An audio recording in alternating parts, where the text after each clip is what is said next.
Good morning. Thank you all for coming. My name is Officer Kristen Wilburn. I'm with the Susanville, California Highway Patrol. I'm acting as the, Public Information Officer for Modoc County Sheriff's Department at this time. I'd like to introduce the people standing behind me. We have Siskiyou County Sheriff John Lopey. We have Lassen County Sheriff Dean Grouden. CHP Alturas Lieutenant Jerry Elrod. Alturas Chief of Police Sid Collins. District Attorney Jordan Funk. CHP Chief Elizabeth Barkley. And I believe Gillingwater just came in on too. I think I got everybody. And I would like to also introduce Modoc County Under Sheriff Tex Dowdy, who will have a statement for you at this time. Thank you. Again, thanks for everybody being here this morning. I'm going to read you a statement we prepared this morning and take a few questions at the end of it. On Wednesday, October 20th, 2016, at about 10:30 a.m., a Modoc County Sheriff deputy was killed in the line of duty after responding to a disturbance call on a rural parcel located approximately 8 miles south of Alturas, California. Deputy Jack Hopkins was 31 years of age. He was dispatched to a family disturbance and had entered the property to investigate the call when he confronted the main suspect. According to a preliminary investigation, Deputy Hopkins was shot by the suspect and tragically sustained fatal wounds. The suspect fled the scene in his vehicle and was intercepted on a nearby road by Sheriff Mike Poindexter, who was also responding to the disturbance call. Sheriff Poindexter was fired upon by the suspect and exchange of gunfire ensued. Sheriff Poindexter was able to wound the suspect, who was later taken into custody. After the exchange of gunfire, it was determined by responding units that Deputy Hopkins was killed instantly in the encounter with the suspect. Sheriff Poindexter sustained minor wounds during the encounter with the suspect, but immediately returned to duty. The suspect, identified as Mr. Jack Lee Briner, 47 of Alturas, sustained a gunshot wound, was treated at the scene, and later transported to a medical facility in Redding, California, where he received further treatment for his injuries. Mr. Briner is expected to recover from his injuries. The officer involved shooting and fatal death of Deputy Hopkins resulted in a massive response and assistant effort by a number of law enforcement agencies from the region, to include county sheriff's offices from Butte, Lassen, Siskiyou, Shasta, Tehama, as well as the Alturas Police Department, the Redding Police Department, California Department of Justice, United States Forest Service, Bureau of Land Management, California Highway Patrol, the Northern Division in Alturas and Susanville area offices, California Department of Forestry, CAL FIRE, and local fire and emergency medical service providers. Assistance was offered from numerous agencies in the state, including the Los Angeles Police Department.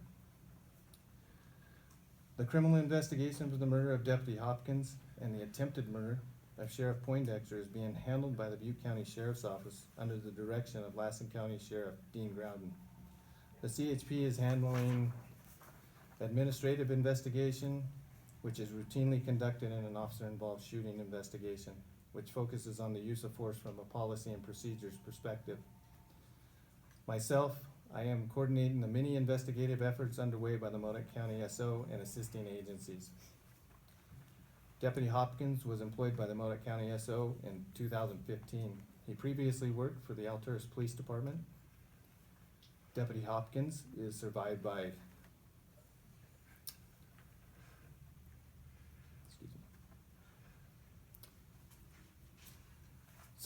a large loving family and his dog Bandit.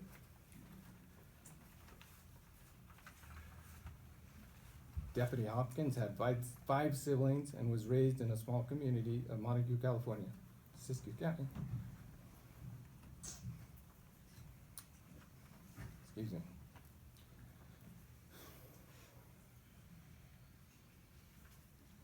According to Sheriff Poindexter, the Modoc County Sheriff's Office and the entire law enforcement community of our region and state grieves the inconceivable loss of Deputy Hopkins. I am grateful for the extraordinary allied agency assistance we have received, and we are thankful for the countless impressions of support we have received in the aftermath of Jack's tragic death.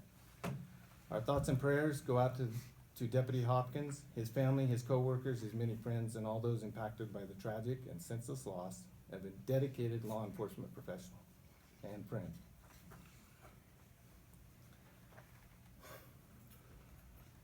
A memorial service is being planned, but the date, time, and location have not been finalized. The case is still under investigation, and anyone with information about this case is urged to contact the Modoc County SO Emergency Communications Center at 530-233-4416. Updates about the incident may also be obtained by calling the Modoc County SO information line at 530-233-4488.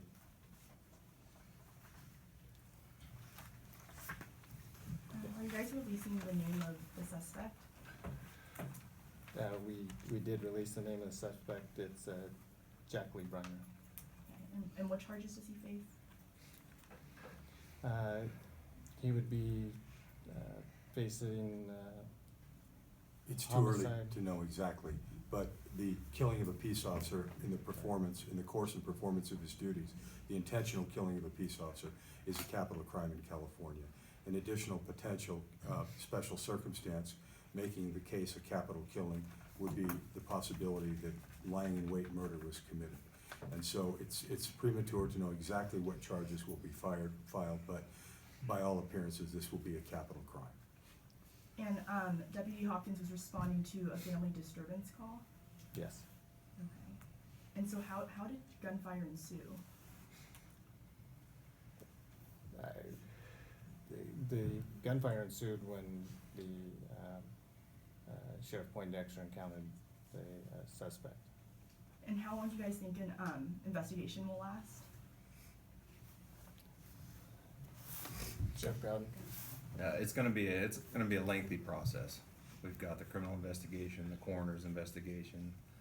There's gonna be forensics work that has to be completed, so it's gonna last months. Thank you. Stephen Floyd, Herald and News. Are you able to describe the nature of the call itself that prompted the incident? I'm not prepared to give any further information other than what we provided today. Not at this time. Do we have any indication on the condition of the suspect at this time? I haven't got an update on that subject's condition today at this time. And he is in which hospital? He's in a hospital in the Reading area. How would you describe the way that the department has been handling this event? It's a very tough time for our department.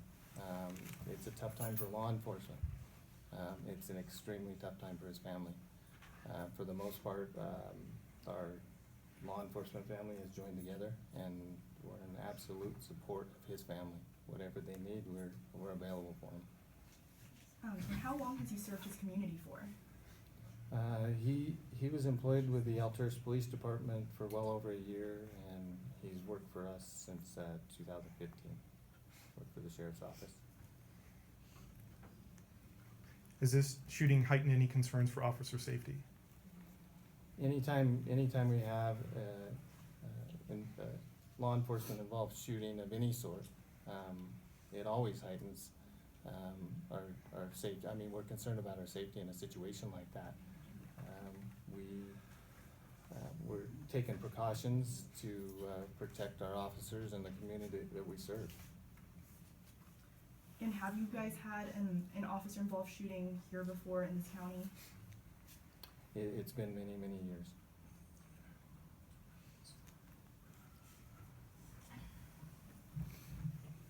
If I may, will this incident have any impact on the way officers train to handle such incidents in the field? Or is it too soon to make that This is determination? too soon to speculate. There's gonna be lots of information come out at the conclusion of this investigation. It's too soon to talk about that. Our concern right now is our law enforcement family and the community we serve, and first and foremost, his family who is grieving right now. And have you been talking to community members? Are they concerned about safety? I can tell you, since this incident occurred, we've had a huge outpouring of public support from this community, and we certainly appreciate it. District Attorney Funk, just sort of curious, what kind of a rough timeline are we looking at as far as arraignment, the court process here? It's hard to say because we don't know when the suspect will be available for court proceedings. It's conceivable charges could be filed relatively quickly. I don't know whether it will be by the end of this week or not. It's impossible to know with certainty at the present time. Much of it has to do with the suspect's medical condition and when he can appear in court.